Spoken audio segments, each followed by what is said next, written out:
আগামীকাল শনিবার যে সকল শিক্ষা প্রতিষ্ঠান বন্ধ থাকবে সে সম্পর্কিত একটি প্রেস রিলিজ প্রকাশ করেছে গণপ্রজাতন্ত্রী বাংলাদেশ সরকারের শিক্ষা মন্ত্রণালয়। খুলনা ও রাজশাহী বিভাগের সকল জেলা, ঢাকা বিভাগের ঢাকা ও টাঙ্গাইল জেলা, রংপুর বিভাগের রংপুর, কুড়িগ্রাম, নীলফামারী ও দিনাজপুর জেলা এবং চট্টগ্রাম বিভাগের চাঁদপুর জেলার সকল স্কুল, কলেজ, মাদ্রাসা ও কারিগরি শিক্ষা প্রতিষ্ঠান আগামী 4 মে 2024 শনিবার বন্ধ থাকবে।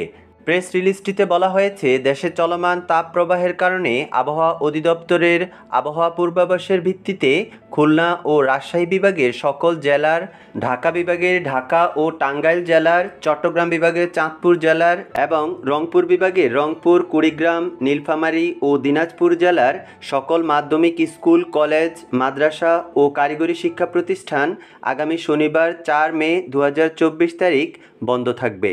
শিক্ষা মন্ত্রণালয়ে তথ্য ও জনসংযোগ কর্মকর্তা এম.এ. খায়ের স্বাক্ষরিত এই প্রেস রিলিজটি প্রকাশিত হয়েছে 3রা মে 2024 তারিখে।